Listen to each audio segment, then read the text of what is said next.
Mabati tayo sa lahat ng ating mga sumusubaybay dito sa Live with Don Lino Selye. Sa lahat ng bahagi ng Estados Unidos at sa lahat ng bahagi ng daigdig. That's true. Ano mga bumubulaga sa mga bali-balita, sa mga pahayagan, naririnig sa mga radyo ngayon, sa mga sasakyan at sa mga telebisyon? Well, napakalungkot na sabihin na naganap na naman ang isang sakuna sa himpapawid. Isang Learjet. Yan ay napaka matulin na private jet ang sumagalpak dyan sa bahagi naman ng Pennsylvania kagabi. Philadelphia. So far, ang sinasabi ng mga opisyalis doon, 6 ang mga nasawi. Subalit, hindi pa nila makumpirma kung ilan lahat. Gawa ng ito ay bumagsak malapit sa isang maraming mga tao, maraming namimili, maraming mga nakapark na sasakyan sa parking lot sa isang shopping center sa Philadelphia. Kaya hanggang ngayon, kami ngayon ay Sabado, diyan sa inyo, kayo ay magsa-Sunday na. Huwag niyong kalilimutan, alas 10, kayo'y makikinig sa Sapagkat Mahal Kita with DZXL RMN News Manila. At any rate, yung unang sakuna na naganap sa regional airport sa Washington, D.C., yan ay nakagugulat. Hindi naman nagsisisihan, kundi ang sinasabi, qualified ba yung mga nagpapatakbo ng controller tower doon? Dahil parang kini-question ni Pangulong Trump yung pangyayari. Ngayon, ang tawag dyan ay District of Columbia Airport, DCA. Malapit yan sa sentro ng Kapitolyo. Ando doon ang mga, malalaking buildings na kinapapalooban ng, mga opisina ng gobyerno ng Amerika. Ang dami niyan, pati ang Kongreso nandiyan dyan. Ngayon, yan ay nahahati ng isang river na ang pangalan ay Potomac. Ang isang nakakuha ng aking pansin, isang pasahero doon sa American Airlines Eagle ay Filipino. Sinawing palad ang kababayang Pilipino. Nasaan ba yan, Miss Cindy Gonzales? Ito, naririto. The Philippine police official among the 67 dead in the Potomac River mid-air collision involving American Airlines Flight 5342 and a military American Black Hawk helicopter was Police Colonel Pergentino Malabed Jr. He was the chief of the Philippine National Police Supply Management Division. Ulitin natin ang pangalan. Colonel Pergentino Malabed Jr. Hepe siya ng PNP Supply Management Division dyan sa inyo sa Pilipinas. Nakikiramay tayo, of course, sa pamilya ng naturang kernel. Dahil itong mga ganitong pangyayari ay hindi mo malaman kung sinadya o aksidente. Marami kayong haka-haka. Sa totoo lang, hindi ako naniniwala na ito ay aksidente. Hindi rin ako naniniwala na ito'y sinadya. Ngayon, posibleng medyo, may naging aksyon doon sa loob ng tower. Alam niyo yung tower? Yun ang nagtatraffic ng mga sasakyang panghimpapawid, mga aeroplano. Kumbaga dyan nasabihin ng pulis, doon ka sa kanan, ikaw doon ka sa kaliwa, bumaba ka, ganun, baka kayong magkasalpukan, ganyan. Yun ang controller. Ngayon, lumalabas na sa panahon ni Biden, ang nagdaang Pangulo, hindi sila naglagay ng mga sa inaakala ng administrasyon ni Trump ay mga kwalifikado na mga dapat magpatakbo noong controller tower. Sinasabi na, kasi alam nyo, meron tinatawag dito sa Amerika na DEI. Para maintindihan nyo riyan sa Pilipinas. Ang DEI means Diversified Equity Solutions Program. Yan kumbaga kapag nag-apply ka ng trabaho, ibabase sa iyong kulay. Ibabase kung ikaw ay minority. Después, ito'y parang affirmative program sa paaralan. Sa kolehiyo. Ako, dito ako nagtapos sa Amerika. Hindi ako nakasama dyan sa affirmative. Gawa na ako ay private na estudyante dahil binabayaran ng aking employer ang aking tuition, ang aking libro. Pero yung mga masasabing kapuspalad ng mga estudyante, yun hindi pwedeng tanggihan. Sinasabi nila na mapepenahan ang mga paaralan. Kaya napipilitan ang mga paaralan na tanggapin na lang kung sino-sino. Ganon na nangyari dyan sa tinatawag na controllers na nag-apply ng libo-libo. Napakarami ang hindi nabigyan ng trabaho, yun ang mga qualified.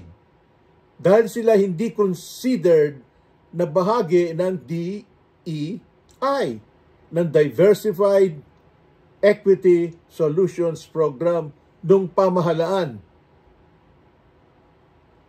Nung unang termino ni Pangulong Donald Trump, ipinatigil na niya yan Dahil sinasabi, hindi maganda yan. Kailangan kukuha tayo ng mga empleyado na talagang qualified. Lalo na sa military. Wala mga Democrats. Doon sila naging mapagpapaya. Lahat yan, tanggapin yan, kaya yan syoke, kaya yan kung ano, transgender, babae, isabak yan, hindi na kailangan i-training yan. Para lang masabi na sila mga makatao. Walang masama sa maging makatao.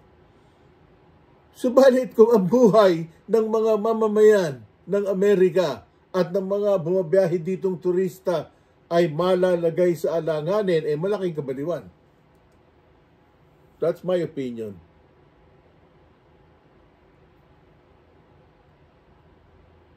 Hindi okay.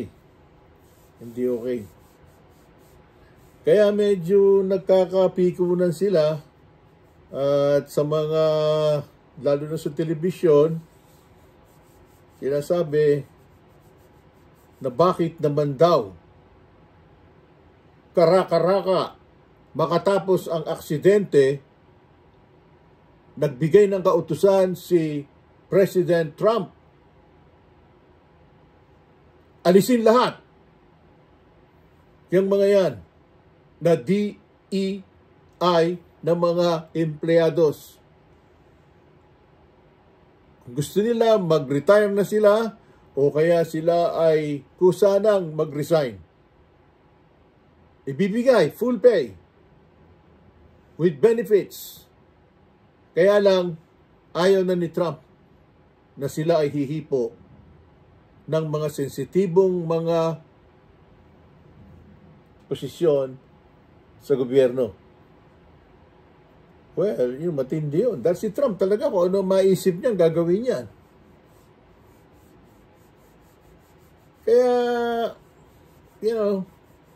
yung mga program na ganyan, hindi dapat na pinagbabasihan yan. Dapat meritus ang pagbabasihan. Merit. Kumbaga, promotion. Dahil masipag, marunong, yun ang pagbasihan. At yung mga mag-a-apply, talagang susuriin. Kaya, well, yun ang naging desisyon ng Pangulong Donald Trump. Ngayon, iwan muna natin ang subject matter na yan at merong mahalaga na nais kong ibahagi sa inyo. Gawa ng itong si Donald Trump ay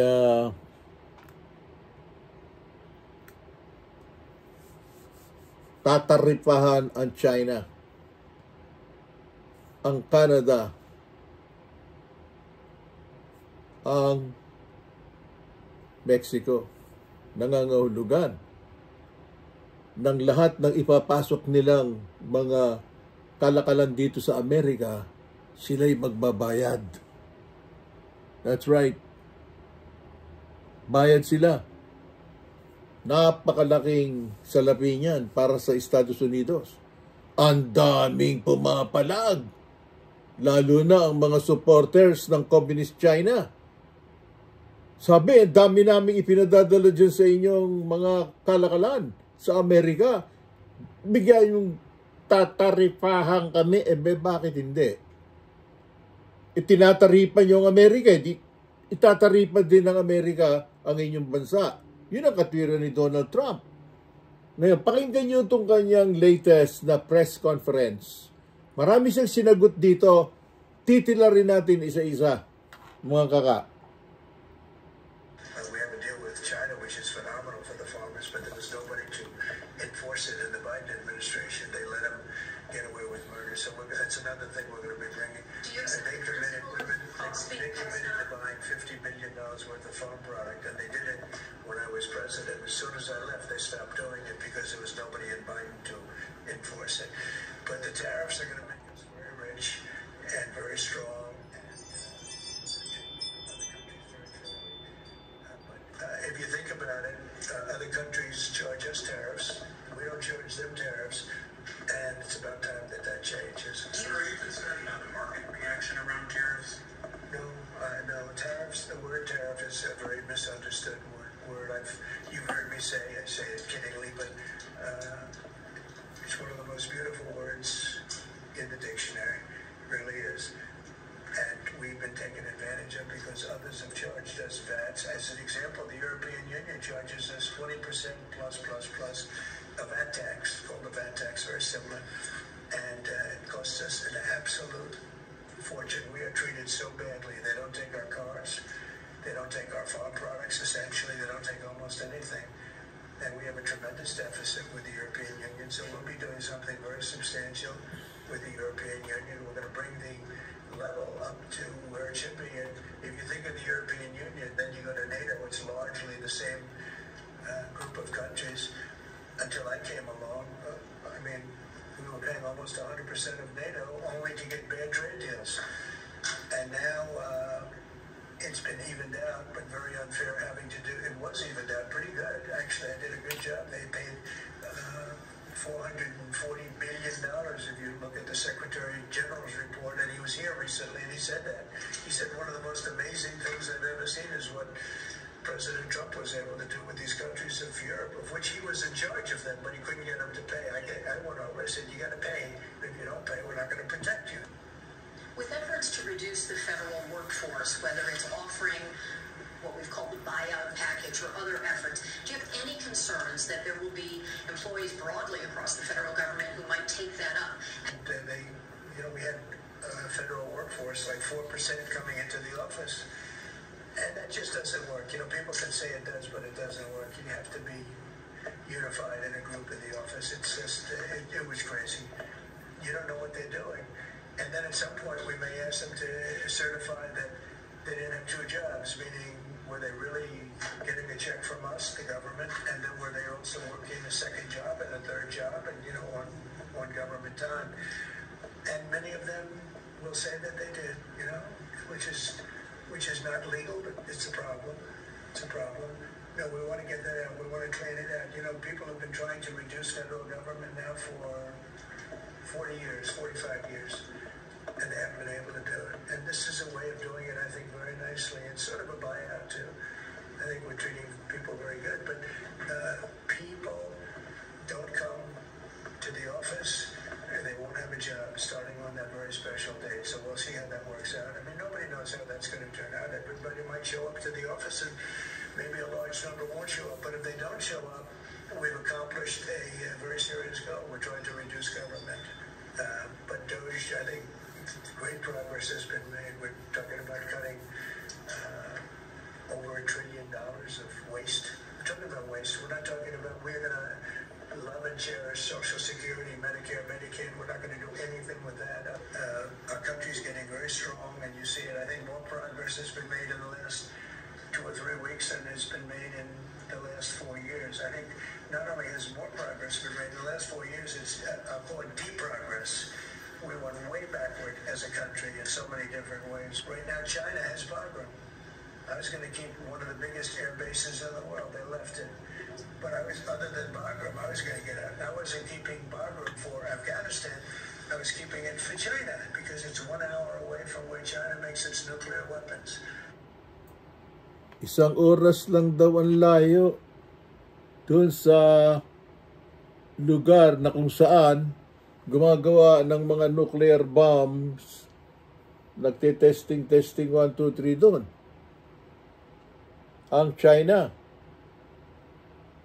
Kaya sinasabi ng Pangulong Donald Trump, kung hindi tayo kikilos, hindi natin alam kung ano pa gagawin ng China. Bagamat kinakausap ko sila, kinakalma ko sila. Pero kailangan sabihin ko rin sa kanila na kailangan magbayad kayo ng taripa. Ngayon, doon sa mga makakomunista, ano sabihin? Don Lino, paano yan kung hindi na magpadala ang China ng mga napakaraming produkto sa Amerika? Paano na ang mga tao, mamamayan ng Amerika? Who the hell cares? Sinong masasaktan? Ang China o ang Amerika? Umaasa sila sa kwalta na ibinabayad sa kanila ng Estados Unidos. Ang sinasabi lang ng Amerika, doon sa ibinabayad namin sa inyo, bigay nyo sa amin ang 10%. Dahil hindi kayo nagbabayad at kayo ay nalagay dyan sa... Maniniwala ba kayo na ang China sa United Nations ay considered na hindi developed country? Ito ay katulad ng Pilipinas, kaya hindi natataripahan. Di sila nagbabayad. Ilang taon na, kaya sila nakaipon ng pera. At ginagamit nila yon sa pagpapagawa ng mga armas. Sino pinaghahandaan nila? Kaya tapos na yung panahon na yon. Kaya nga nagalit ang Amerika, pinalayas ang 90% ng mga Democrats sa gobyerno. That's right. Mga butante ng Amerika, ginagamit ang utak, hindi ayuda. Miss Cindy Gonzales. Kaya, mabuti, may Pangulo na ngayon na itutuloy yung kanyang programa noong una siyang naging Pangulo. Isa pa sa mahahagip, ang Canada. Nakikiusap ngayon ng Canada, bilhin mo, 25% ang ibabayad nila sa Amerika. Napakalaki nun. Kumbaga sa $1, magbabayad sila ng 25 cents. Dako, tinaman ng hudas. Kumbaga $100,000, bayad sila ng $250,000. No, I'm sorry. Kung $100,000, tama. Tama ba, Miss Cindy Gonzales? Kung $100,000 yung ipapasok na commodity, 1/4 of that is $25,000. Ito naman si Don Lino.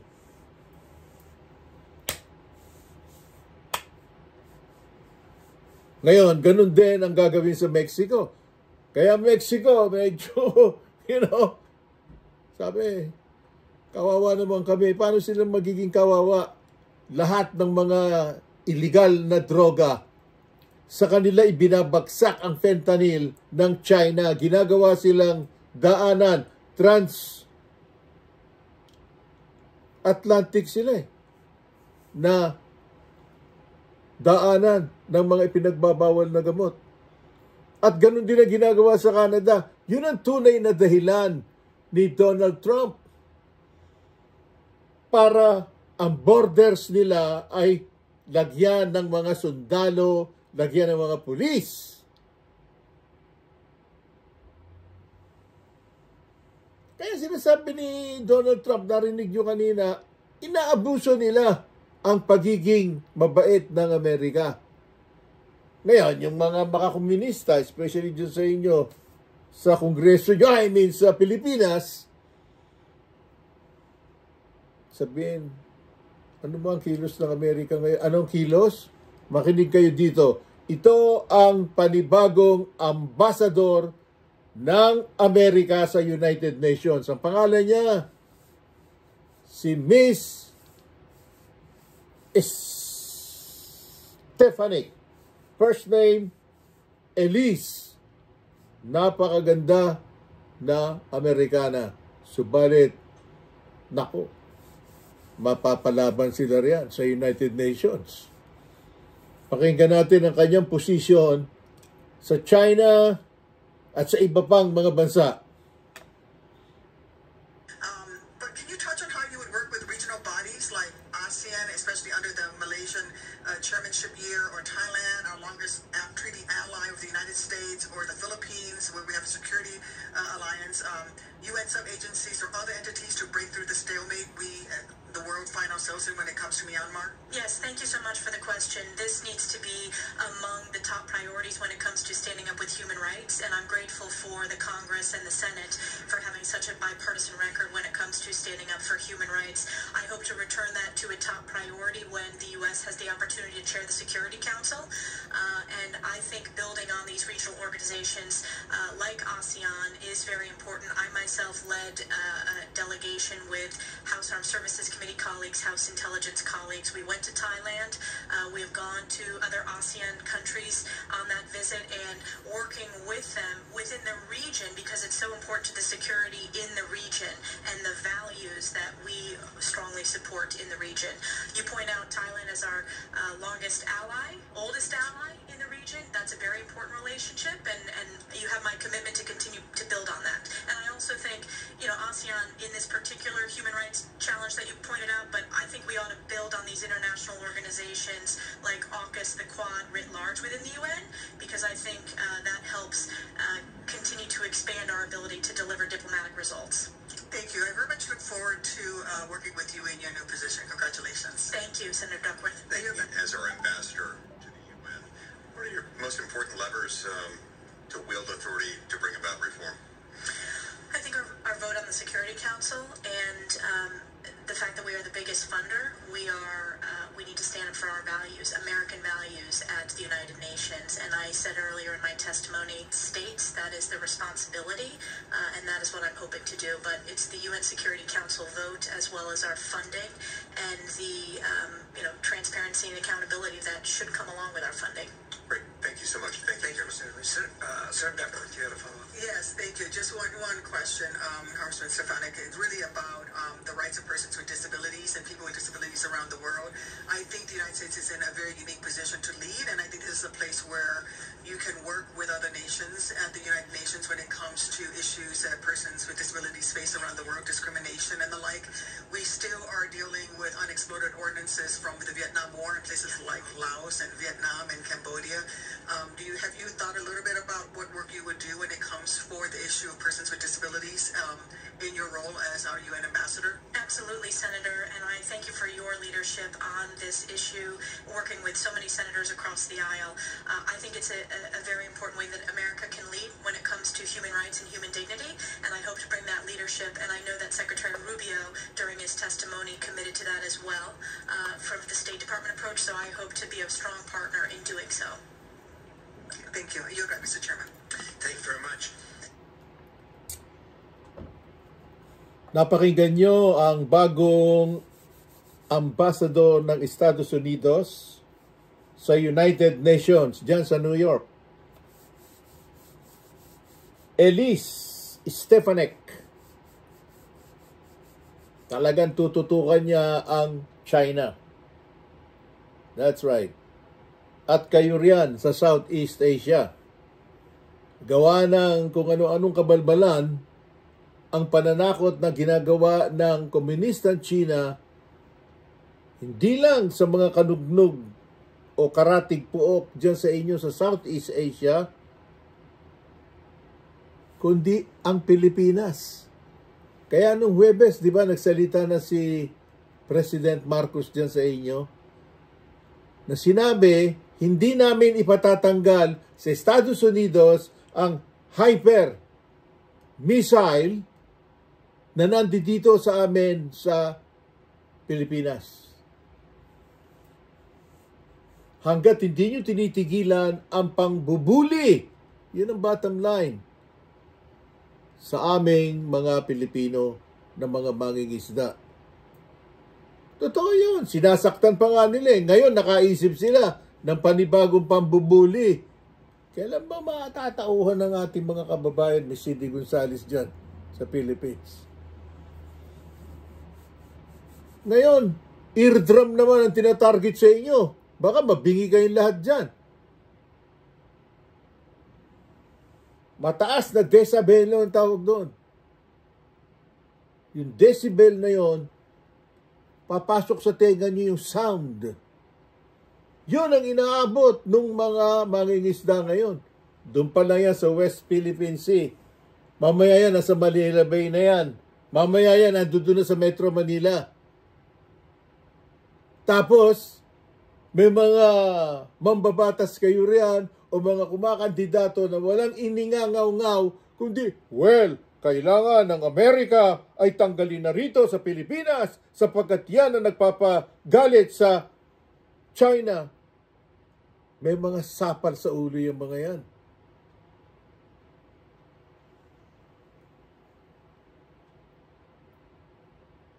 Kung hindi dahil sa Amerika, matagal na kayong tinapakan dyan ng China.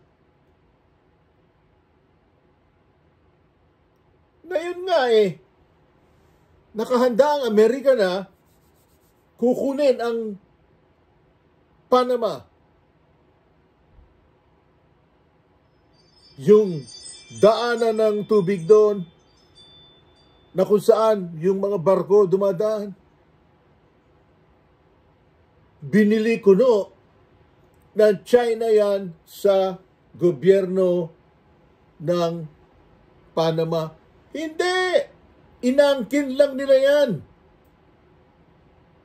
Kaya pinabayaan nung medyo may pagka, I don't know, makupad ng isip na nagdaang Pangulo na si Biden. Ilang taon siyang umupo? 4? O di 4 na taon ang munini ang China sa Panama. Pati ang Amerika nagbabayad. Sabi ni Trump, tigil lahat yan. At kukunin uli natin yan dahil tayo ang gumawa ng Panama Bay. Kumbaga, sa atin yan. Kaya nagtitinginan ngayon yung mga senador kapag may mga hearing. Wala silang magawa Pangulo na si Trump. Maaawat pa ba nila? Yan ang commander-in-chief. Kapag nagpadala yan ng libu-libong sundalo doon, nang pakialam niya kung may missile ang China. Dahil alam ni Trump ang kapasidad ng Amerika.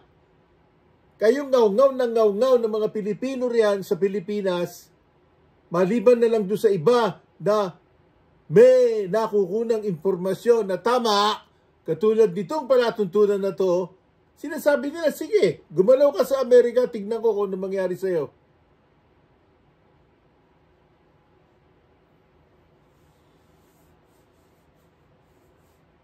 Naman ang karambas talaga. At any rate, parang naghahamon ang China. Ang sinasabi nitong China, well, kami ay nakahanda na may kipag-konfrontasyon. Palagay ko, pinatatamaan ang Pilipinas. Yan, baka hindi yan pinag-uusapan sa inyo riyan. Dito maririnig nyo. Nagsasalita yung Vice Chairman o Vice Premier, pangalawang makapangyarihan sa Communist China, si Xinjiang. Kung ano pangalan nung hudas na yon, pero merong interpreter. That's right. Ayan, pakinggan natin kung ano sinasabi ng buhong na yan. My question would be, how does China actually view its role in shaping the global order among the rising tensions which we have? And what would be actually the consequences, Vice Premier, of a world falling apart into two different systems? Professor Schwab, your question reflects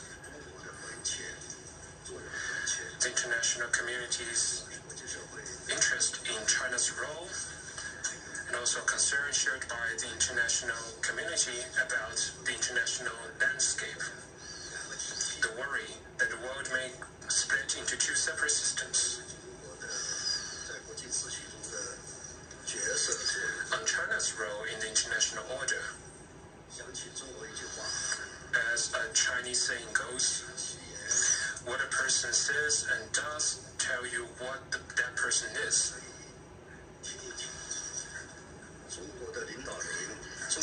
Just look at what Chinese leaders and Chinese people have said,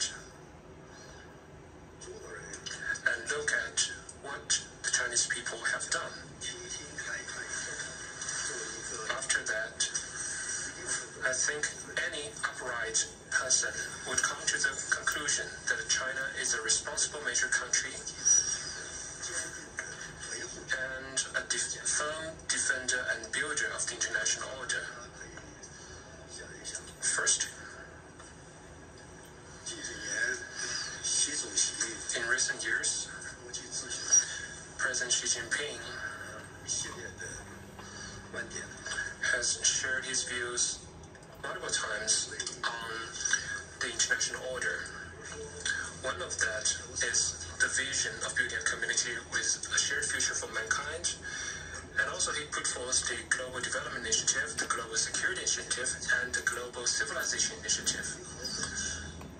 These ideas and initiatives have contributed to narrowing down division, reducing the risk of confrontation,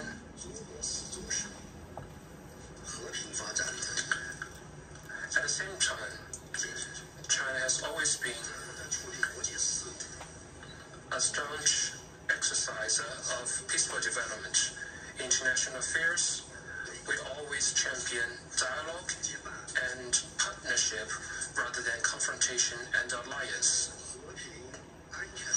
It is fair to say that with respect to peace and security, China has the best track record among the world's major countries. Third, China has been a staunch supporter of true multilateralism.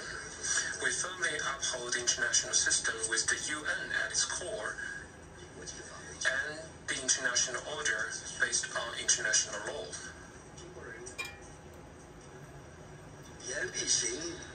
The Chinese people always honor our commitments. Our deeds always match our words. That's for the first question. And you touch upon the possible consequences if the world splits into different systems and how to do about it. I think if that is the case, the consequences would be unimaginable. If the world becomes divided, it would be very difficult for humanity to address common challenges together. And in a even worse case, we may also relapse into confrontation. I think the role of major countries is very important. The major countries must lead by example and act in a way befitting their stature.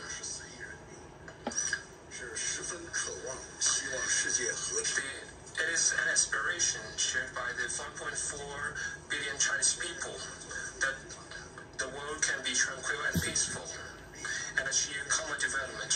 We are working tirelessly toward this end and hope the rest of the world will join us. That concludes my answer. Thank you.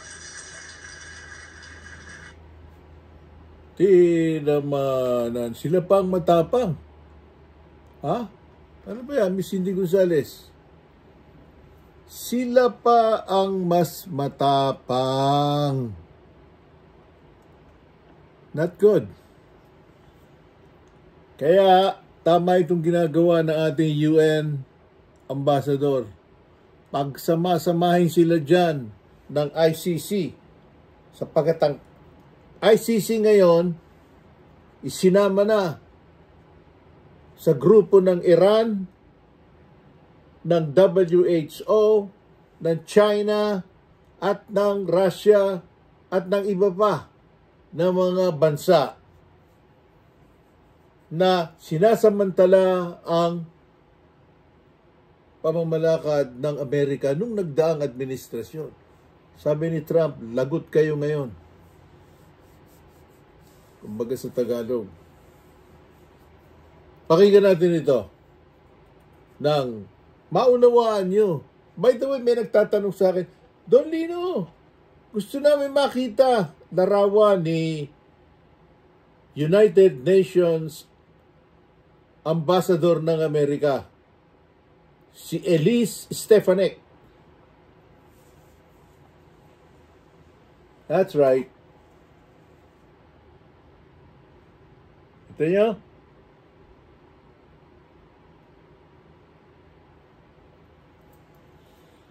Kompleto tayo. Basta sabihin nyo lang sa akin kung ano gusto nyo.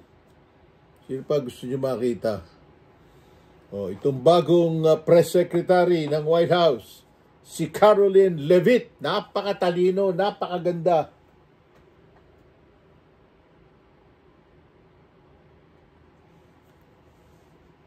Anyway, balik tayo rito sa ICC. Certainly, thank you for your view on the ICC. There's a lot of us share the same view. Any court that wants to be a court has to know right from wrong.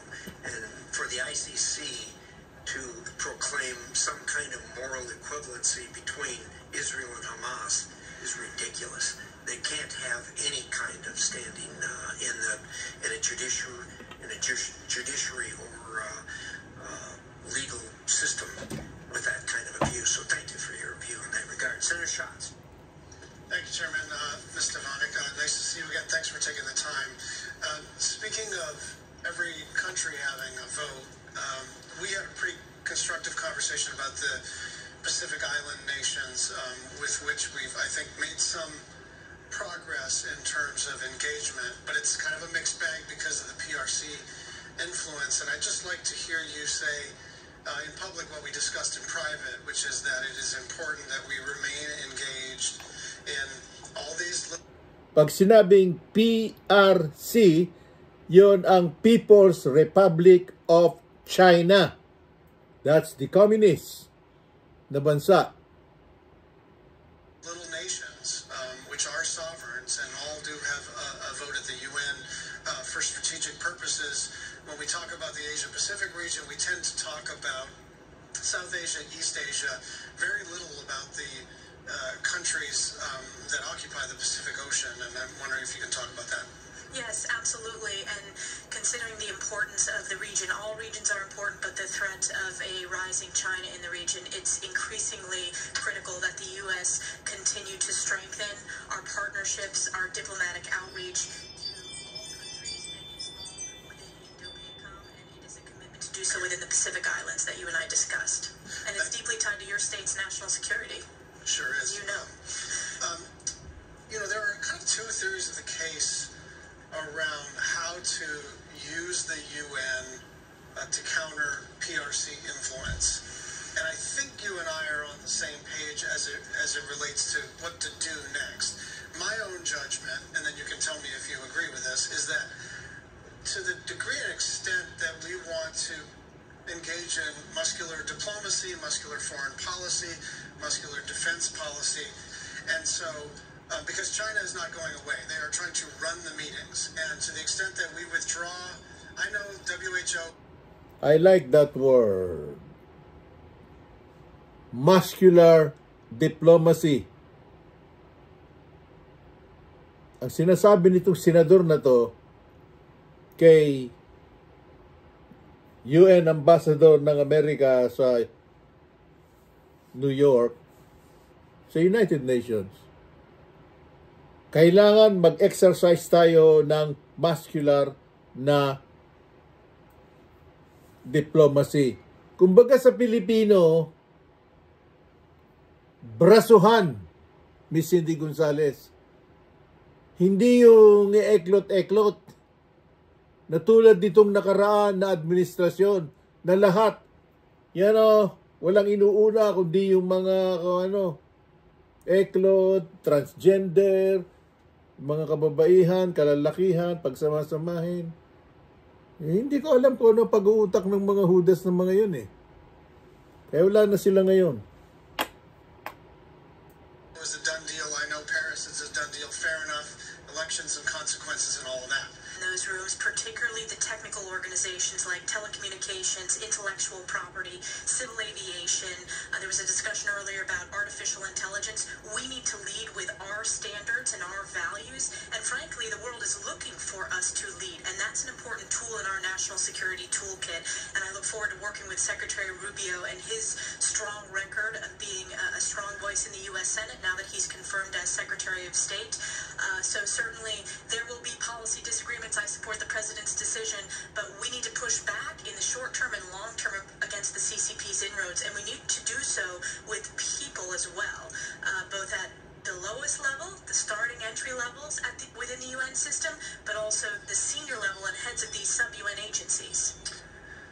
I want to go back to a topic you discussed with Senator Cornyn. I want to focus on Iran's push to build a nuclear arsenal, which poses, I think, the most immediate and acute threat to American national security.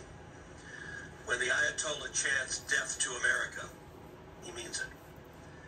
And I believe he would absolutely detonate a nuclear weapon over an American city if he could. The Trump administration got Iran. Pakinggan niyo maigi ito. Ito ay si Senator Cruz. Malaki ang paggalang ng Amerika dito sa senador na ito, sapagkat ito ay lumaban bilang Pangulo ng Amerika, subalit kaibigan niya si Donald Trump. Kaya nung nagdesisyon si Donald Trump na lumaban pangatlong beses, sabi niya, teka muna, pahinga muna ako. I'm willing to wait. Kaya siya ngayon, parang advisor siya ngayon ni Donald Trump. At itong pinag-uusapan niyang ito, patukol sa pananakot ng Iran sa Amerika about death threat sa pamamagitan ng nuclear weapon. Kung hindi ba sira ulo nung mga tao na yan sa Iran? Okay? Pakinggan nyo. Nuclear program in a box and kept it there. President Trump withdrew from the catastrophic Obama-Iran nuclear deal in 2018. He imposed maximum pressure in 2019. He invoked the UN snapback mechanism in the UN Security Council Resolution 2231 to reimpose international sanctions in 2020. For that entire time, Iran was deterred from making significant advances on their nuclear program. They did not even enrich uranium above 5% or cascade advanced centrifuges. Starting in November 2020, the Iranian regime gambled that it could start rushing to a nuclear arsenal, and the incoming Biden administration would let them. Unfortunately, that proved correct. In November, the regime approved a new law calling for major nuclear advances. In January, they started enriching at 20% at Fordow, the underground enrichment bunker built into a mountain that the Obama-Iran nuclear deal left open. The incoming Biden administration responded with appeasement. In February, immediately after being inaugurated, they rushed to the UN to rescind President Trump's snapback, again allowing international sanctions to expire. For the next 4 years, the administration continually dismantled pressure on the regime and refused to impose sanctions. We know the result. Today, the Ayatollah has achieved a nuclear breakout time of 0.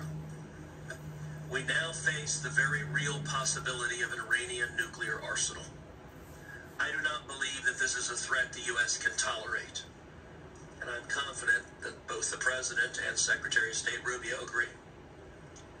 I asked Secretary of State Rubio whether he intends to go to the United Nations and again trigger the snapback mechanism as a part of his written testimony to this committee. Here was Secretary Rubio's response, quote, I believe it is in our national security interest for the UN Security Council to snap back the sanctions that were suspended under the JCPOA. I will execute the President's guidance and work with our allies to ensure that snapback takes place. First, Do you agree with Secretary Rubio's assessment that it is in the national security interest of the United States to snap back those sanctions? Yes. Talk about how you would execute a strategy to do so, either unilaterally or working with allies. We will have to, that will be a strategy that I develop with the National Security Council in tandem with Secretary Rubio and President Trump to work with our allies within the United Nations, within the Security Council, and there are allies that are already considering this and looking at it, and that has been publicly reported. But obviously, pushing back on Iran is a top priority. It was a success during President Trump's first term, and we've seen the catastrophic results and loss of life during the previous 4 years when you have had an emboldened Iran that has led to directly the October 7th terrorist attack against Israel and Hezbollah firing tens of thousands of rockets against Israeli civilians. Let's move to another topic. You and I talked about the deep rot in the United Nations when it comes to supporting terrorism against America and our allies, especially Israel. As you discussed with Senator McCormick, UNRWA has for decades provided material support for Hamas and other terrorist groups in Gaza. The World Health Organization has also been deeply complicit in the use of hospitals by Hamas for terrorist activities, including for the holding of hostages. The complicity of these organizations deepened after October 7th. The Biden administration embraced UNRWA and the World Health Organization. Congress prohibited the Biden administration from funding UNRWA, but the administration officials circumvented that prohibition by using UNRWA infrastructure. Yesterday, the president rightly and immediately withdrew our participation from them. I think that was a critical first step, but the next step is to enable American citizens to hold these organizations accountable. We currently have a very odd legal environment where these organizations enjoy more sovereign immunity than states, and thus are shielded from accountability. Last Congress, I introduced the Liable Act and was joined by 4 current members of this committee, including, as well as, Secretary of State Rubio. The bill will allow American victims of terrorism and their family to sue international organizations that support terrorism against this. I will soon reintroduce it in this Congress. What is your understanding of the role these organizations have played in facilitating terrorism against Americans, Israelis, and our allies? Well, UNRWA, there were individuals in UNRWA who participated, who executed and committed terrorist acts against Israel on October 7th. Sinwar, the leader of Hamas, carried an UNRWA passport.